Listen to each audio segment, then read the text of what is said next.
Okay. Okay.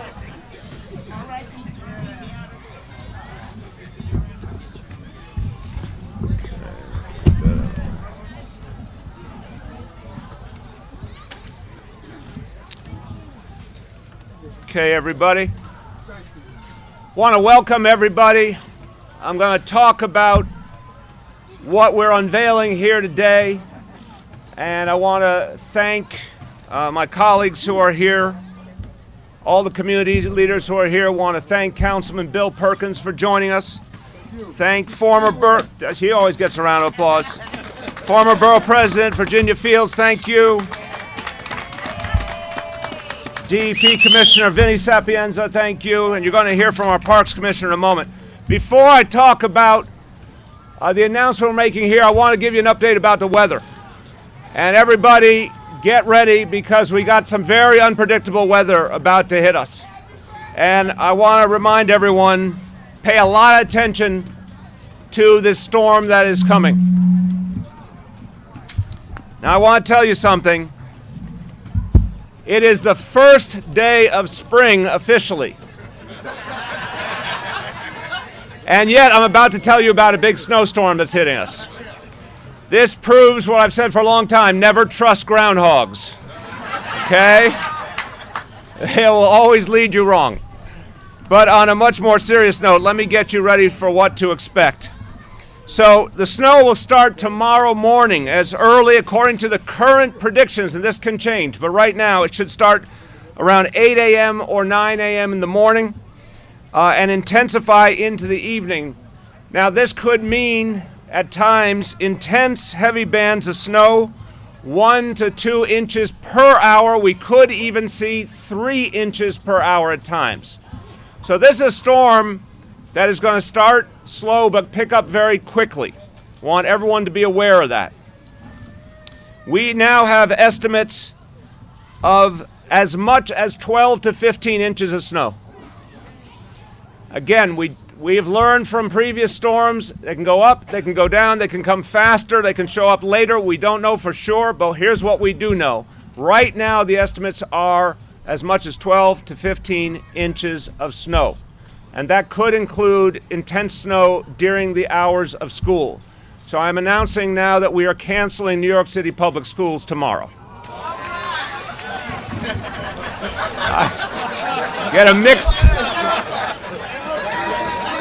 We have a mixed response from the crowd. The kids I was with before knew exactly what they wanted. But no, for everyone's safety, because it could be such a big storm, and because, again, it could hit during school hours, we want to be ahead of it. I want to caution people, you might wake up in the morning and see nothing. You might even go to school and see nothing. But based on what we are hearing now, you're going to see a lot more as the day wears on. And we want to be safe in this case. We want to exercise caution and be ready for anything. Now, alternate side parking will be suspended tomorrow, Wednesday, and Thursday. So if you don't need to move your car, don't move your car. And I want to state the obvious. If you don't need to be on the roads tomorrow, stay off the roads. Because again, you might get in your car in the morning and think everything's fine, but by the evening it's going to be a whole new ball game and much tougher. So if you don't need a car tomorrow, don't use one. If you don't need to go out, stay in. If you need to move around, use mass transit. I want to also say we're taking a lot of precautions. Sanitation department going on 12-hour shifts. Salt spreaders will be out. They will get in action as soon as there's 2 inches of snow on the ground. The salt spreaders can get to work and do their job, the plows, etc. Code Blue will be in effect in terms of helping homeless folks. And I want to remind everyone, if you're having any problem with heat or hot water, please call 311 as soon as you experience a problem so we can act on it quickly. Anything that is a more dangerous and immediate situation, a life-threatening situation, of course, call 911. I want to ask everyone, please check in on your neighbors. Watch out for them during these kind of conditions. Anyone with a disability or a health problem, make sure to look out for them. So I'm going to just summarize it quickly in Spanish, but just say to everyone, unpredictable conditions.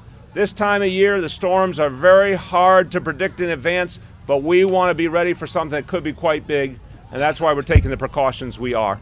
In Spanish, estamos siguiendo una tormenta que podría dejarnos mucha nieve mañana y ser de mucho peligro para conductores y peatones. Estamos tomando todas las medidas de seguridad necesarias y pedimos a todos los neoyorquinos que hagan lo mismo. Las escuelas públicas estarán cerradas. No salgan. Usen transporte público si tienen que salir. Cuídense y cuiden a sus vecinos. All right.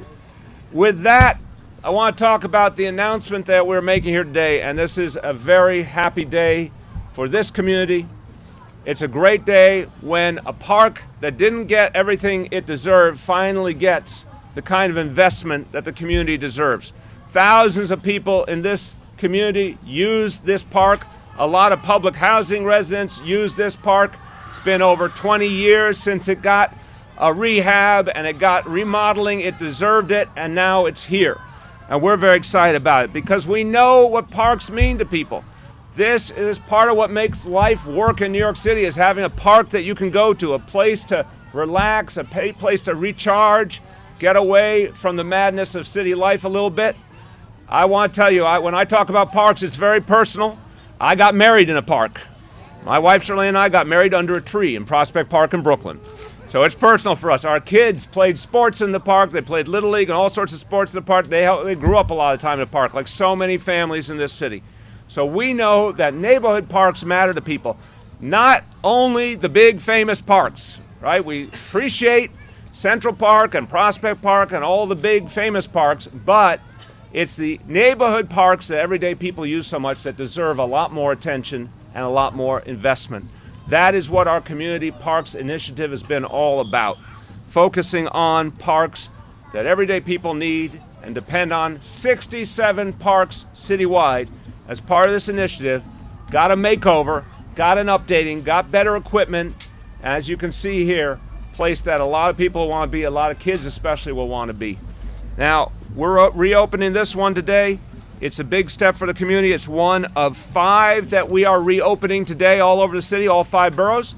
And if you want to know how much this initiative costs, this is an example. We're putting our money where our mouth is. This is $318 million to make these parks good.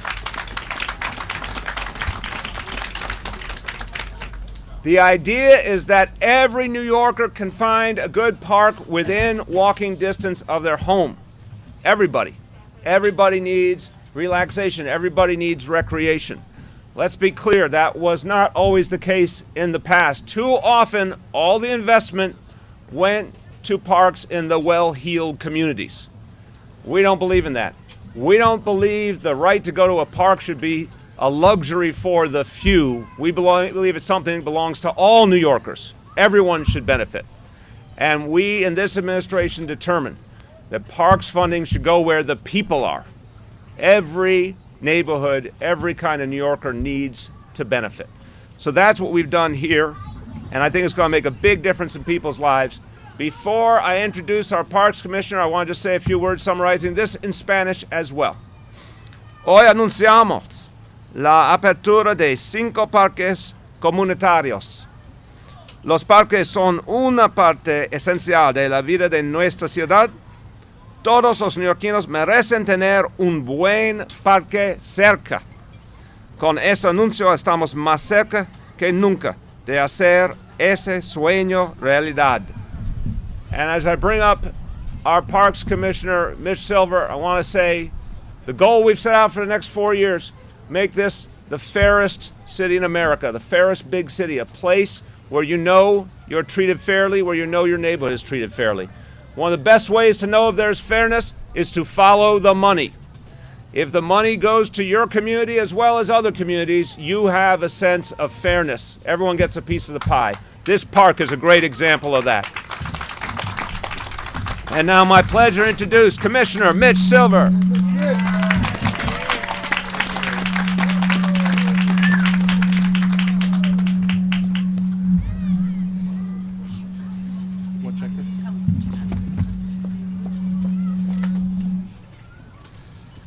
Thank you, Mayor, and hello, Harlem.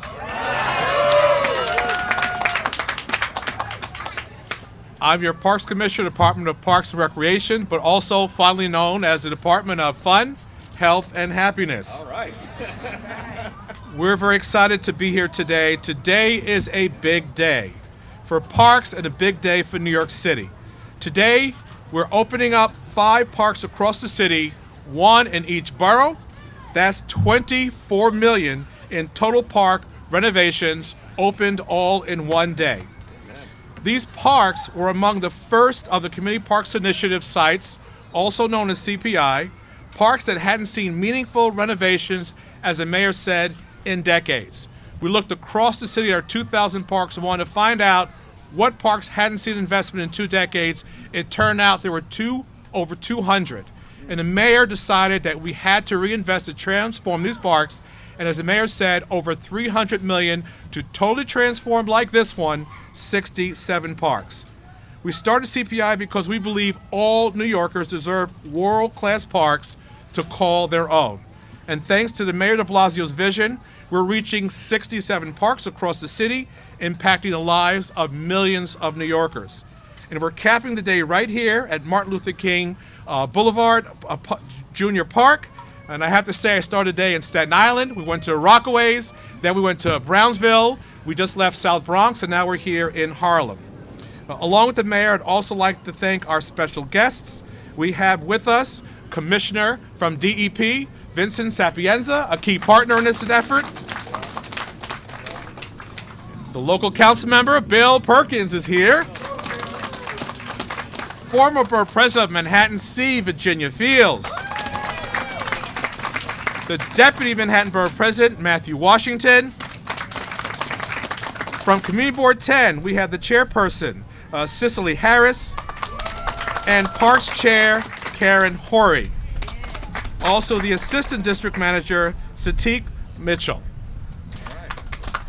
We also want to welcome Mia Delston from SCAN, King Towers Community Center. They're out here in force,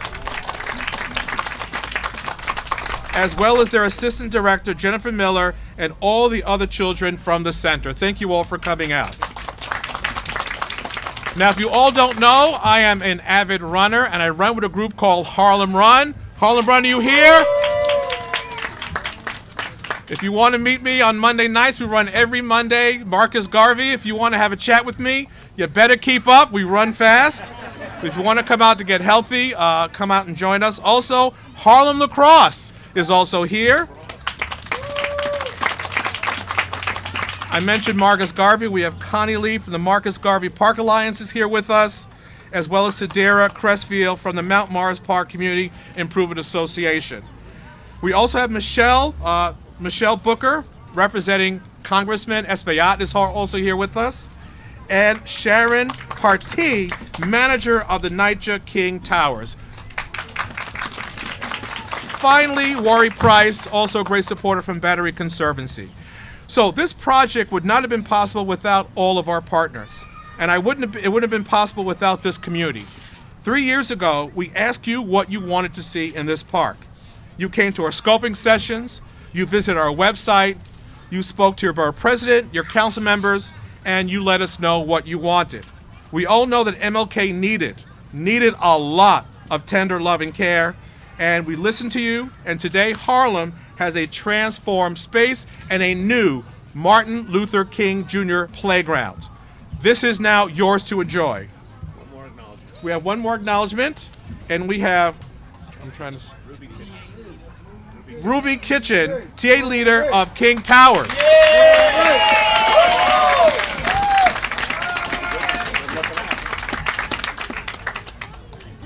So this renovation was $5.1 million to update this park right here. $5.1 million right here. We've added new spray showers so you can enjoy those hot summer days. New basketball courts with plexiglass backboards and nets. Also, the handball courts, as soon as spring arrives, we'll be painting the handball courts brand new.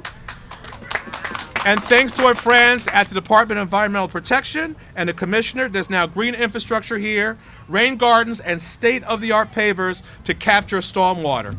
You'll also notice that the lower fences and more planting material is part of our new Parks Without Borders initiative, as well as the entire sidewalk is redone. Our goal is to have a new design approach to make the park more welcoming and improve the sight lines into the park. And in a matter of weeks, this fully converted comfort station will be open to the public for you to enjoy. So we're excited that this project is moving forward. CPI is really transforming what we're doing. We're going to enhance it with more programming. We have our Urban Park Rangers. We have Kids in Motion. We have Shape Up classes, which I'm sure you enjoyed. And we'll have more programming coming to you in the future. So with that, I want to thank you all for coming out. Parks will continue to work with groups such as the MLK Towers Community Center, Harlem Link Charter School, and the MLK Towers Association to keep this park thriving. So now with that, I would like to introduce our first speaker, and is Mia Delston will come up to say a few words.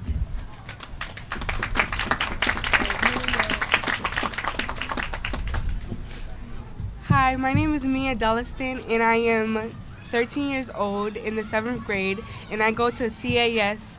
I'm a 256 middle school. And I just remember coming to this park as a little kid when I was about 5 years old with my little sister, and we had so many memories here. It was just so fun. When I was younger, I used to come here with my babysitter, and we used to have so many memories here. And I just love the exchange to what they did to this park, and I just love it. Just so beautiful. And I just hope that future children have a fun experience here like I did when I was younger. And I'm going to continue bringing my sister here to this park in the future as she gets older. And I just want to give a shout out to my community center, King Towers. Yeah. And yeah. Doing well.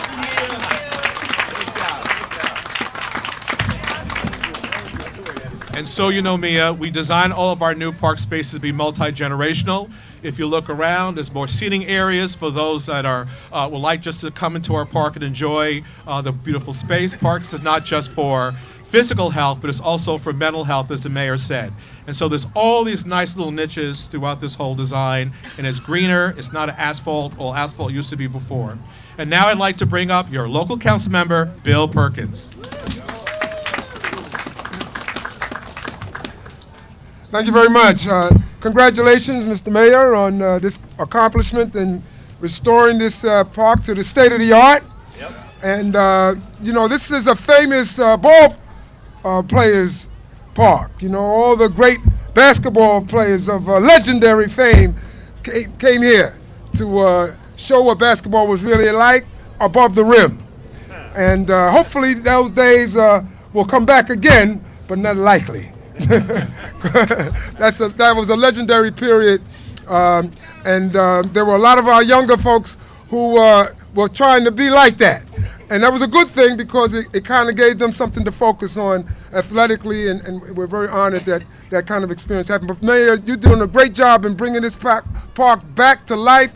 These parks are like the lifeblood of our neighborhoods. And, you know, this was a treasure, all these parks. This, I hope, is not the first or the last that we do, because all of our parks have fallen into a very degenerate situation over the years.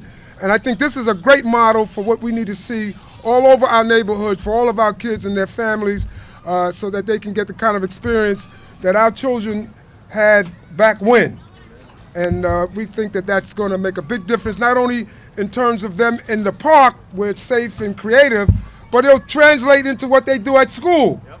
Because if they feel good, they're going to do good wherever they are. So parks are not just playgrounds, they're also ways to communitize and get involved in their educational experiences. So anything that we could do on the council level, especially when it comes to money, let us know so that we can, you know, do what's got to be done to pay the price. We'll take the check right now. Okay. Okay, no problem. That's why Keith is here. Keith Lilly, the check.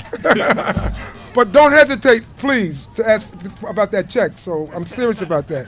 That money going to anything like this multiplies time and time again. So that's a bargain rate. tell you the truth. Thank you so much. Keep the faith. So this is like a reunion. Someone I'm now going to introduce is no stranger to Harlem. Such a delight to work with her over the years. The former borough president of Manhattan, C. Virginia Fields.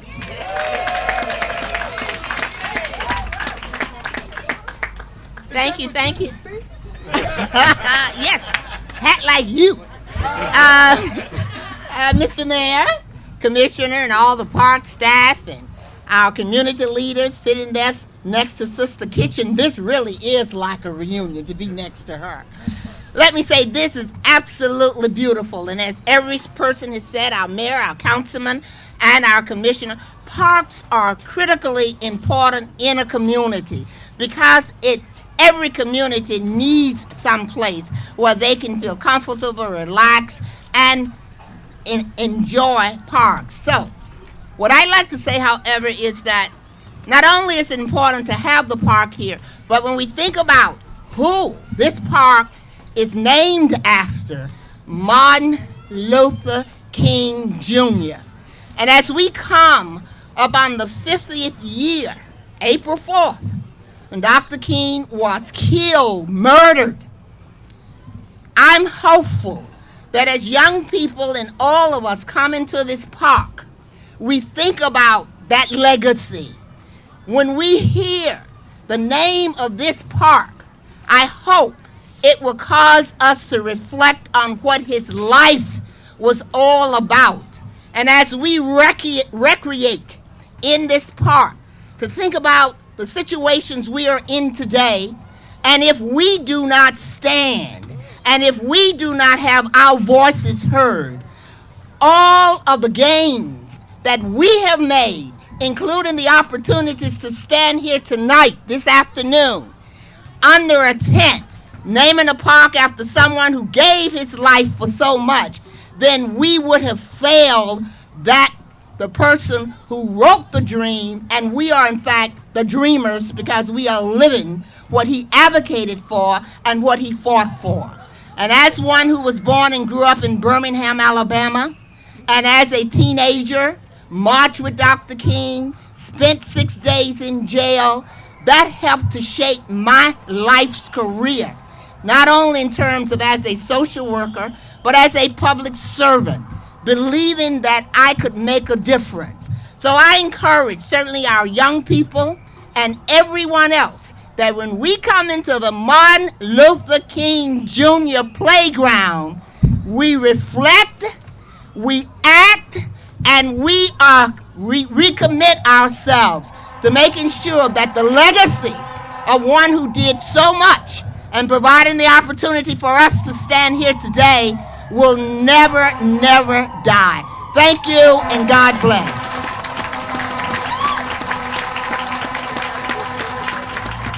Our last speaker before someone's going to come up and sing for us is the Deputy Borough President, Matthew Washington.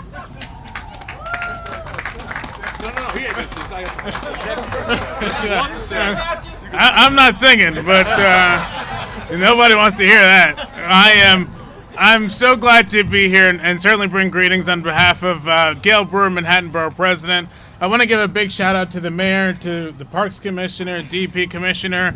This is the right type of investment. When you walk into this park, this playground, you say this is what we should be doing. We should be investing in communities where so many young children are going to continue to use it, like my young sister here who grew up in this park, and the young fellas who are playing basketball right now. I got next, fellas. But I also want to say I want to congratulate the mayor and the Parks Commissioner. This is a part of a 5-borough tour where they've done 5 borough cuttings today, or ribbon cuttings today. I'm sure the other 4 are beautiful, but if anyone knows Gail, I'm not allowed to visit any of the borough, so I hope to see beautiful pictures one day. But congratulations to everyone, and this is really such a great pleasure and delight for the community, so thank you all for your leadership on it. Well, this is Martin Luther King Jr. Playground, and now I invite up Jennifer Miller to sing Lift Every Voice.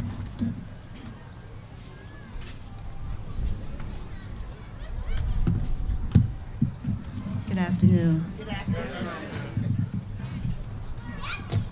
Lift every voice and sing till earth and heaven ring with the harmony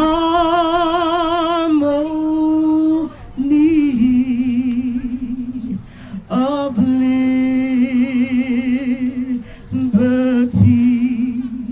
Let our rejoicing rise high as the listening sky. Let it resound loud as the rolling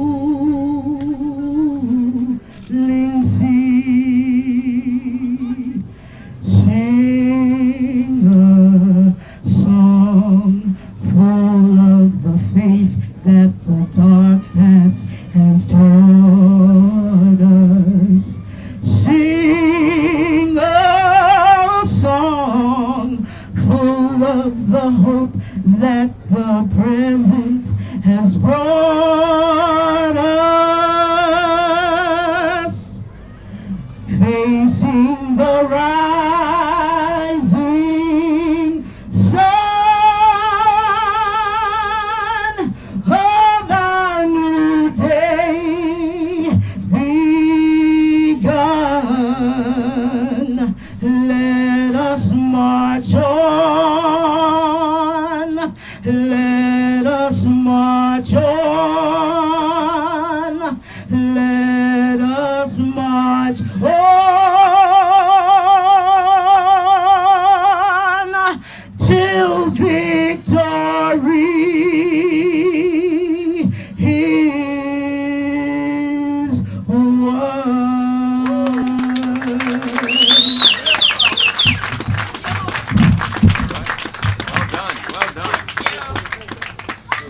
So we are going to do the ribbon cutting a little bit later, but now the mayor is a big kid at heart, so it's time to have some fun. Thank you all for coming out. We'll cut the ribbon a little bit later. Thank you all.